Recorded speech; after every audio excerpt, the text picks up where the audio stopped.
Food, your dog's introduction and association to it will play a massive part in forming your relationship with your dog. The easiest way to cover this subject is to break it down into two parts. In the first part, we'll cover day-to-day feeding with your dog, meals, etc. And in the second part, we'll cover using food in training. We need to cover day-to-day feeding first because getting that right affects how useful food is as a training tool for us. Feeding your dog its daily meals is probably the first opportunity you as an owner have to make sure your dog's development starts well. Genetically, dogs like humans have varying food drives. Some are real foodies and some aren't. Some have low food drive and some are somewhere in between those extremes. What's really important is that dogs with higher drives for food learn good manners around it, whether it's from your hand or a bowl, that they do so nicely, and that the dogs with lower food drives aren't turned into fussy eaters. A lot of dogs arriving in a new environment can go off their food, even foodies. New sights, sounds, people,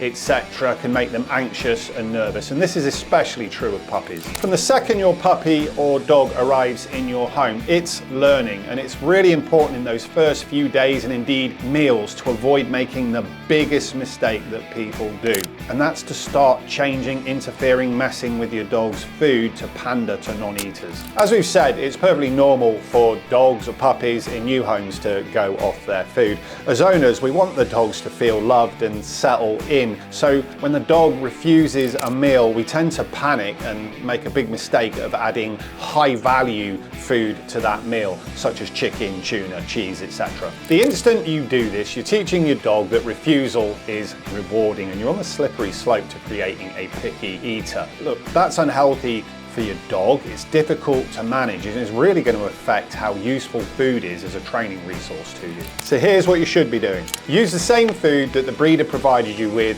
There's usually some in the puppy pack.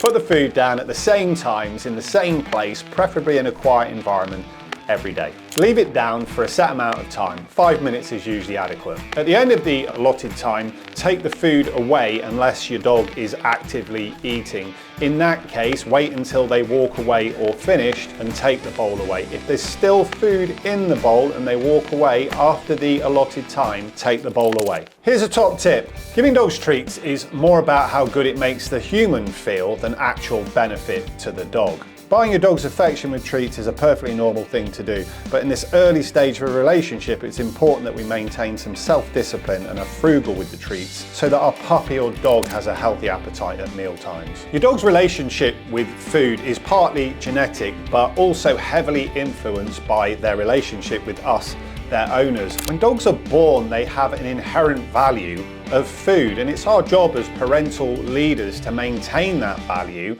and not diminish it. So the second part of the power of food is using food in training, and we're going to be sharing with you lots of top tips on how to use food training your dog. But the top tip, massively important if you can achieve it, is to use your dog's own food in training rather than treats. I know this isn't always possible with some dogs, and we'll share some advice on those later, but the ideal scenario is we're using your dog's day-to-day meals in training. This isn't forever. We use food to train repetitively to create a muscle memory, a pattern of behavior that eventually we can put a command to, and it's at that point when the dog understands that pattern of behavior, the command, that they can go back to eating out of a bowl and we'll just use occasional rewards. Top tip number one, it's obviously going to be easier, cleaner, less messy if your dog is kibble fed. But don't worry if your dog's on a raw food diet.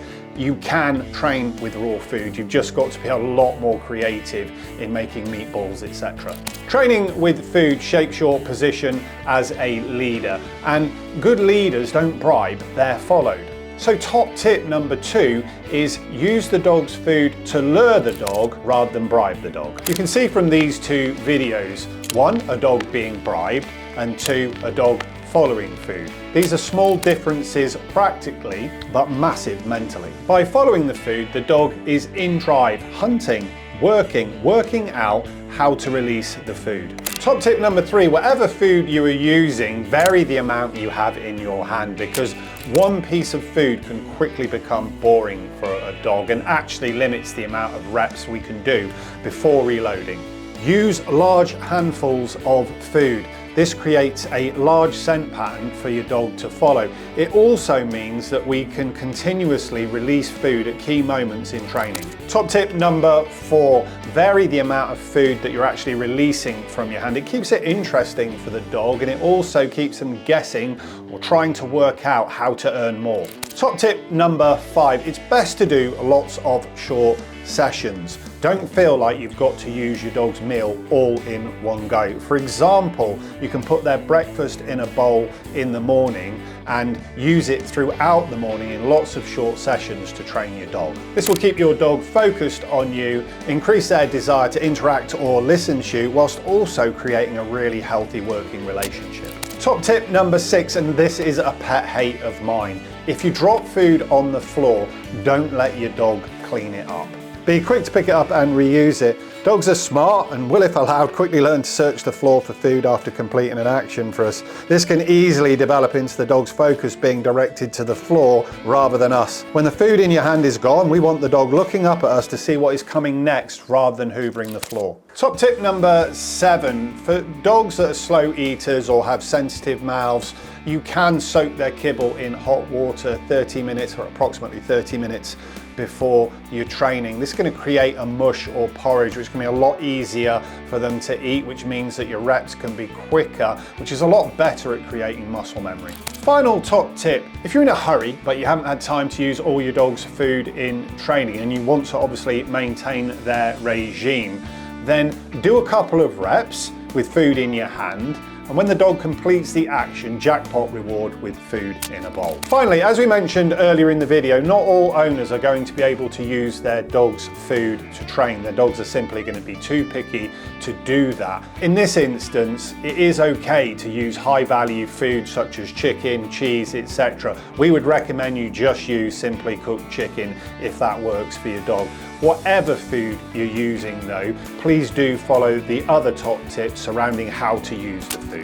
So there you have it. That's how best to use the power of food in creating a healthy relationship with your dog. Really hope you've enjoyed the video. If so, give us a like, and if you don't want to miss out on the future videos, then subscribe with the notifications on, and we'll see you soon.